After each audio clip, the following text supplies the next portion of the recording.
I'm here. I'm looping Stellar Side because that's the most final boss-ish song I have, right? It's final boss day today. It's the second to last VGM stream I'm doing for a little bit. Like this month, I think. It's the end of this season, right?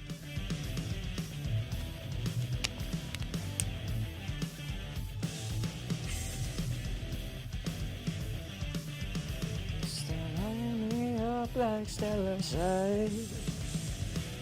Leave your devices, stare at the sky.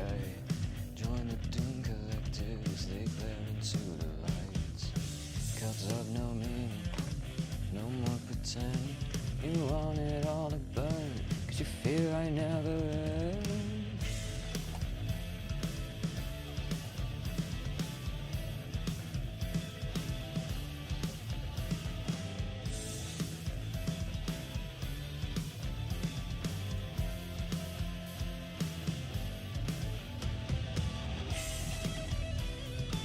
All right, let me lower this. Bring that down. Ugh. Ugh. All right. It's Tuesday.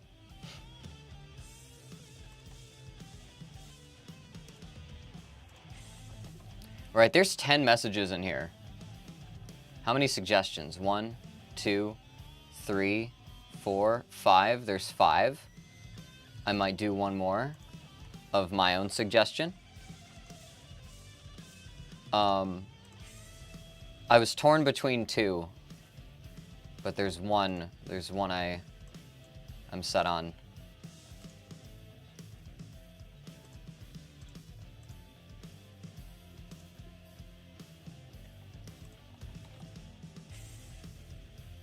Man, the fucking Master of Puppets cover is up to 110,000 fucking plays. I can't believe that. Up like stellar side.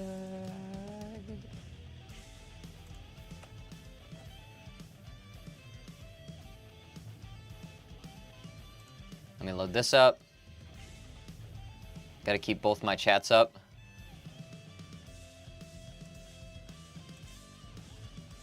Even if there's nobody in the YouTube chat.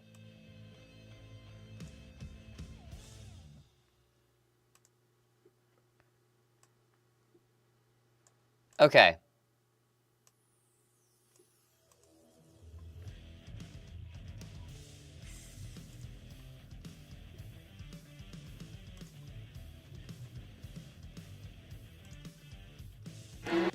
Right, so we got another Zelda one.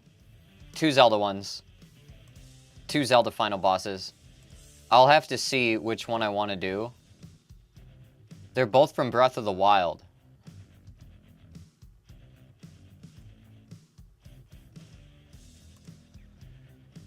Yeah, One-Winged Angel from Final Fantasy VII. I feel like that's a given. Crosscode.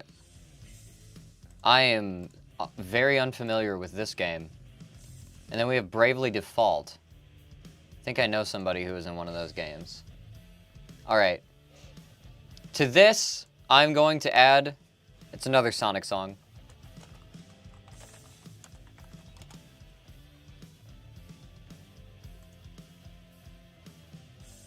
And I'm wondering if I should do the remix or the original. I'll do the original because it's Genesis sounds.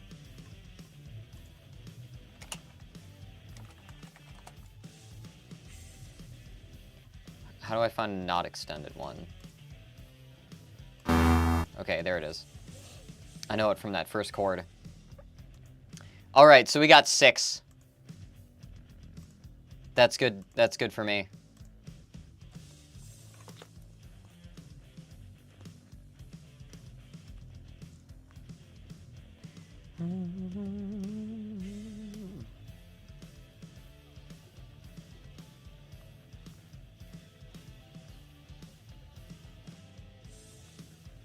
Oh, there's someone in the stream chat that streams D2. Ooh. I may raid them if they're still streaming. Alright. Alright. Let's do it. Let's begin. Let us begin. Let us... There I am. Cool. Wait. Hang on, hang on.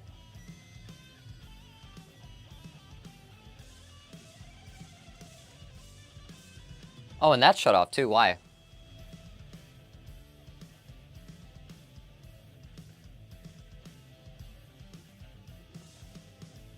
That's just not working.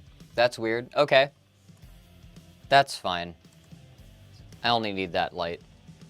This is a good amount of light.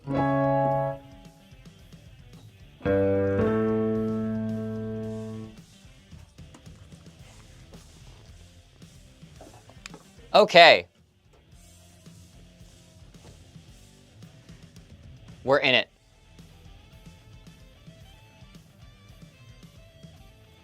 Okay, enough of that. All right, it's Tuesday.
Yeah.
I'm warmed up. Let's go.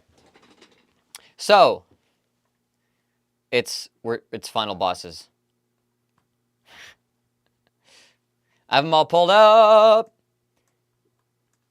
I feel like I should just start with the Zelda ones. I should pick a Zelda one, right? I should pick one Zeld. A singular Zeld. That's what I'm thinking. Both of them are from Breath of the Wild. One of them is Calamity Ganon Phase 2, and one is just, like, from the final boss area. I feel like the Phase 2 of the final boss is going to be way more final bossy, so I think I'm gonna do that one. So I'll do the Zelda one, the Final Fantasy one. Either before or after the break, I'll do the Sonic 3 final boss big arms music. That's my suggestion I'm throwing in. And then I'll do the other ones that I do not know at the end. That's my plan. I'm going to keep the thread open, so if anybody else suggests things, they can do that. I will have more. Okay. So.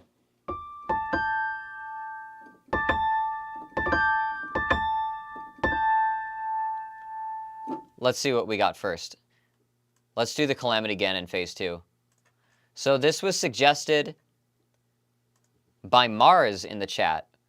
This is Calamity Ganon Phase 2 from The Legend of Zelda Breath of the Wild OST.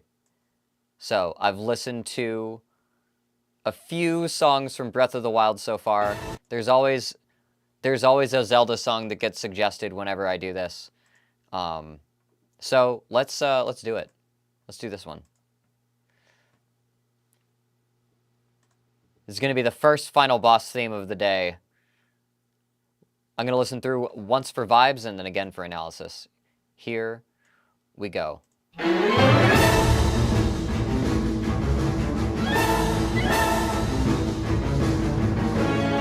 Okay. Right away, big, like, threatening stabs. Some, like, triumphant fanfare. Rising roots under it to make it sound more tense.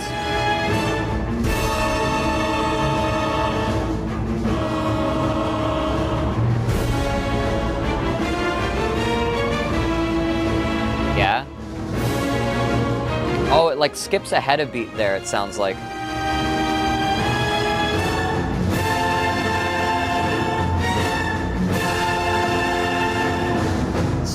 This time signature is kind of wild. I can hear like little things slipping in and out, like beats.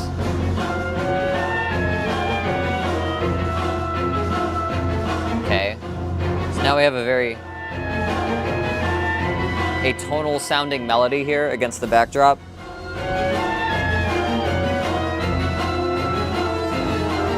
Brass doubles it in the background. Or echoes it. Okay.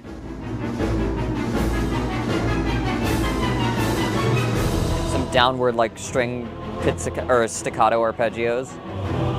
Rising choirs. And they just keep rising.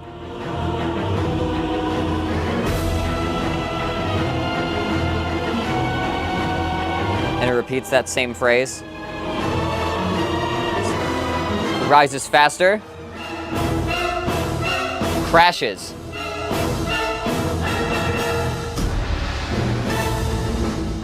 Okay, that's where I think it loops. And those big, like, crashes at the beginning once it loops around seem to pick up after the, like, crashes that came just before it in that transitional part.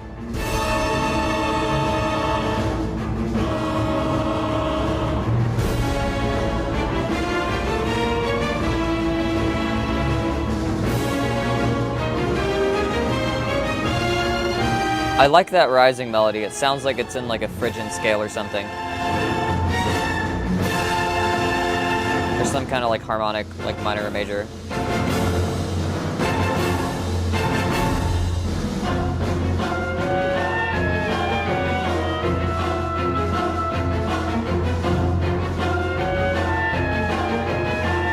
There's this little like call and answer between the dun dun dun on the strings and the choir coming in, like they start at different times, like opposite beats in the bar.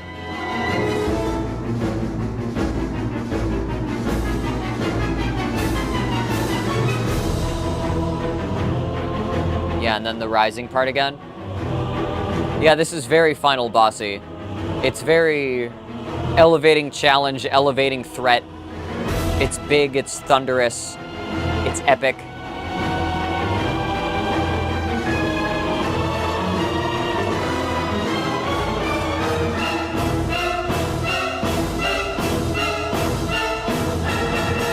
Okay, yeah.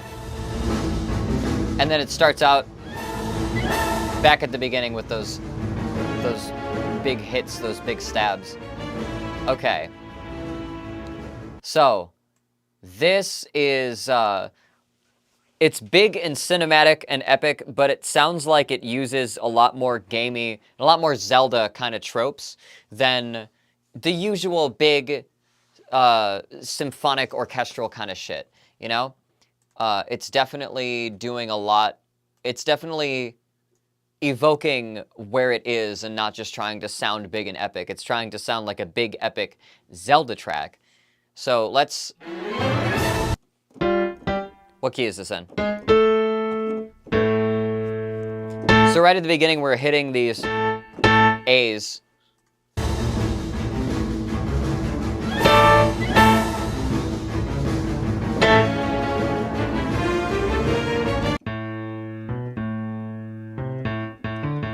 And it sounds like the bass is also pedaling like an A sort of thing.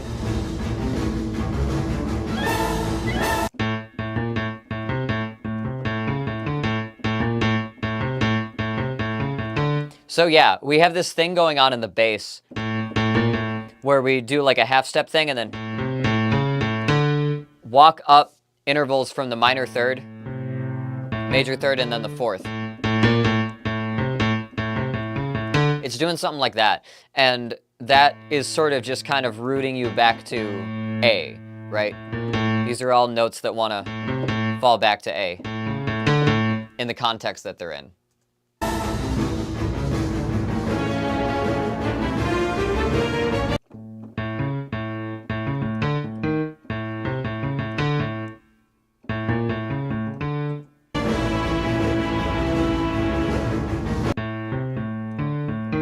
Or it could be doing that.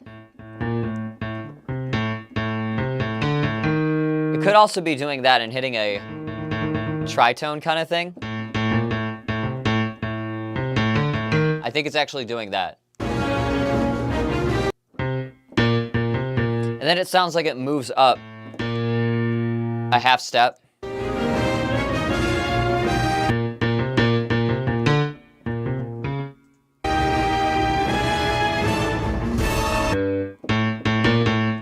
And then by the time it goes down and does more of those stabs, it just sits back on A and does the same thing.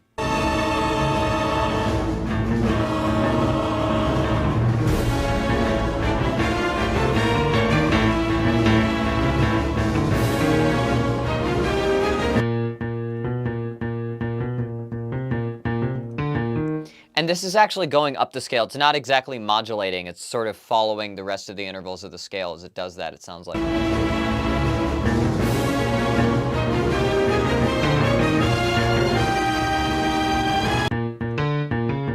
Or it's doing like a...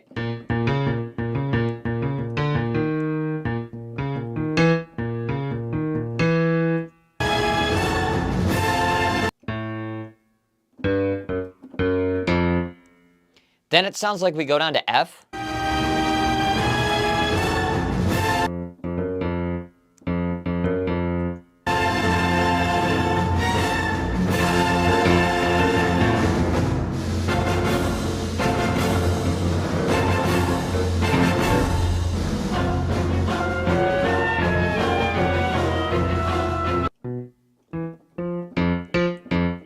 We have this choir thing that's also rocking, you know, it's doing like a high octave of F. Sounds like the bass is also doing F. This would be our 6 if we started in A, right?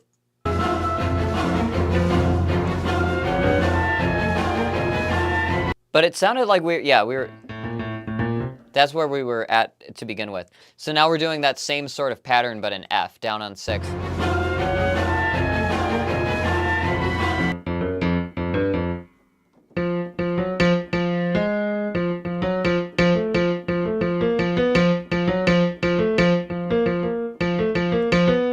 Something like that.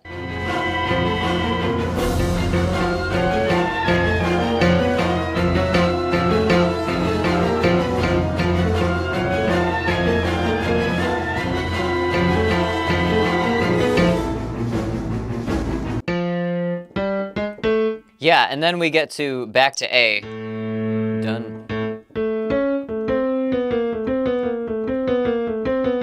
just have this chromatic line, it sounds like.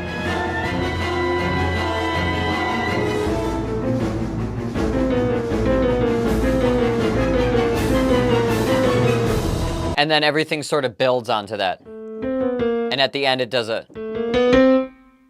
like, it trails up instead of down.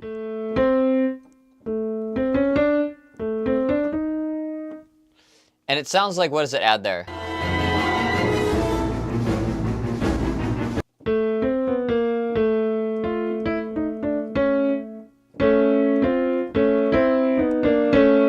Adds a third, and then it adds...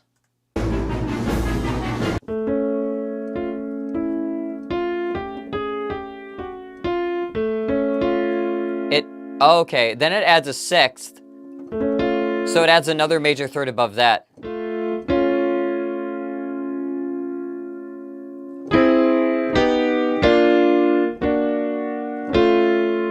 So we got that kind of thing going on. And it's stacking very quickly. And then I guess if this is a third and this is a sixth, then is it going to stack another octave on top? It does.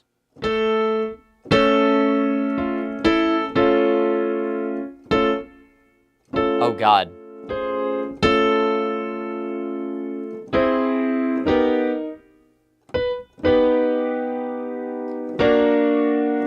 That should be easier for me to calculate. So that's a cool thing about thirds. If you stack thirds along a scale, you will get a sixth. I'm sorry, you will get a third, then you will get a sixth, then you will get a... This is major thirds. Like, you get a major third, and then a sixth, and then another major third would bring you back around to an octave. So, like, if you stack major thirds, it actually stacks cleanly within an octave. The same way that stacking a fourth and a fifth does.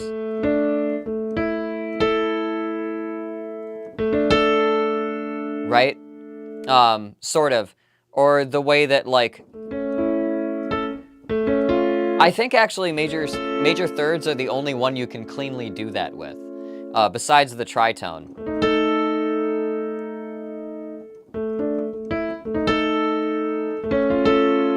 So you can get this, like, augmented chord out of doing that, right? Welcome, Elliot. I'm explaining major thirds and how they can stack cleanly within an octave and they can give you this weird dissonant sounding chord. It's literally 1/2 step off from being a perfect triad.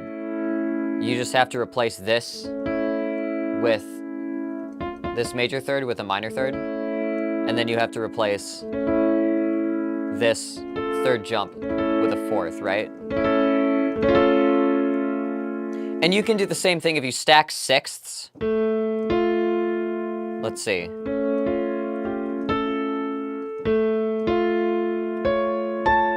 You actually just spread that out another octave. So if you stack the six, you actually end up back on a major third and then back on an octave again. So that's a cool relationship between thirds and sixes. Thirds and sixths, rather. And I think if you stack a minor third,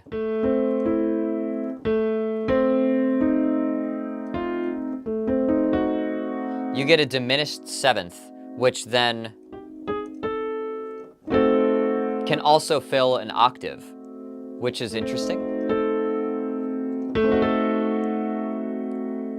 And the same thing if you stack, I believe, this would be a major sixth, right? Yeah. So if you stack the major sixth,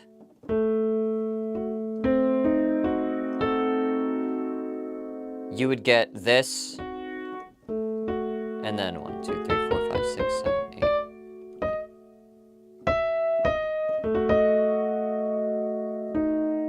8. You get that, like, tritone interval, and then if you go a sixth above that, you get that original, like minor third, right? And then from there, stacking another sixth onto that gives you the octave. So this one takes you across 1, 2, 3, 4 octaves, right? If you have to stack a minor sixth. And it does functionally the same like thing where it wraps around, except it puts a tritone interval in the middle. It needs that as like a gateway to get through. The major thirds, however, cleanly 1 octave. Really interesting. But yeah, that's my whole aside. Just because I heard that stacking an augmented chord in that chromatic section. I just wanted to explain, like, that's a cool and effective way to do that and still sound dissonant. Here's music theory. Let's keep going.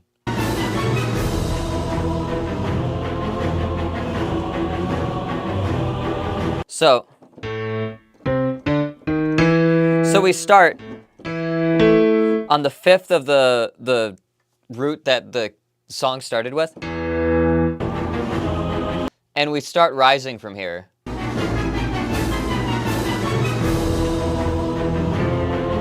Chromatically.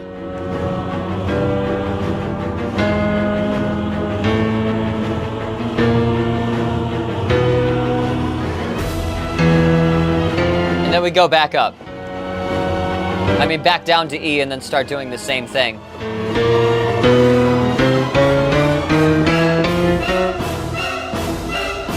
Okay.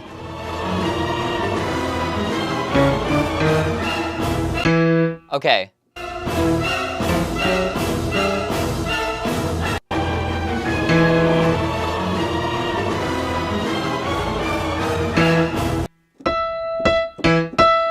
So now we're on E again, right? And I guess it's going to go up to...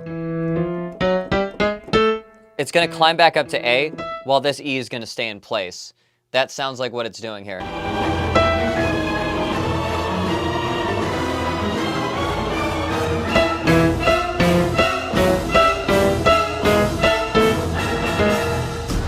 Is that what it did?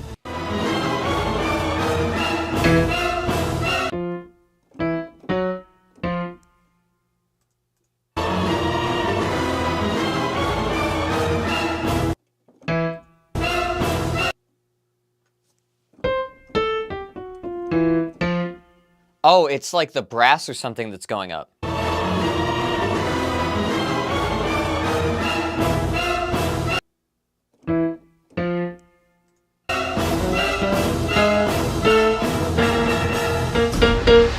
Ah, yeah, and then it lands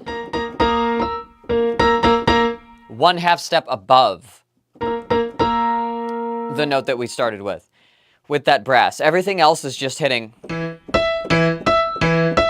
But because of that brass, we have this sort of like interplay between and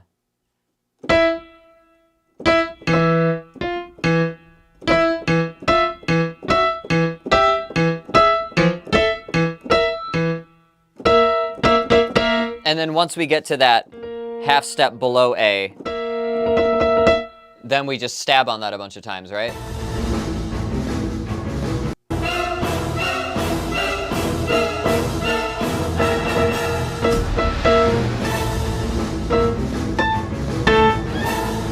And then, so right now we have a 1/2 step, which wants to resolve down to A, and we have a 5th, which wants to resolve down to A, right? And that's what it does.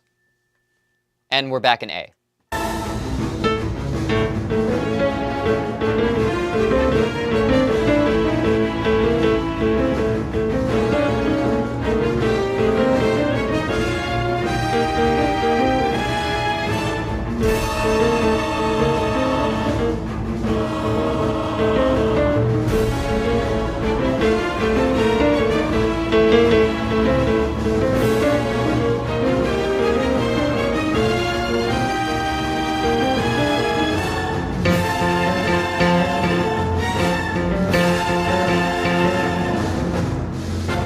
Yeah, so it goes through A to B flat, which is 1/2 step up, to A again,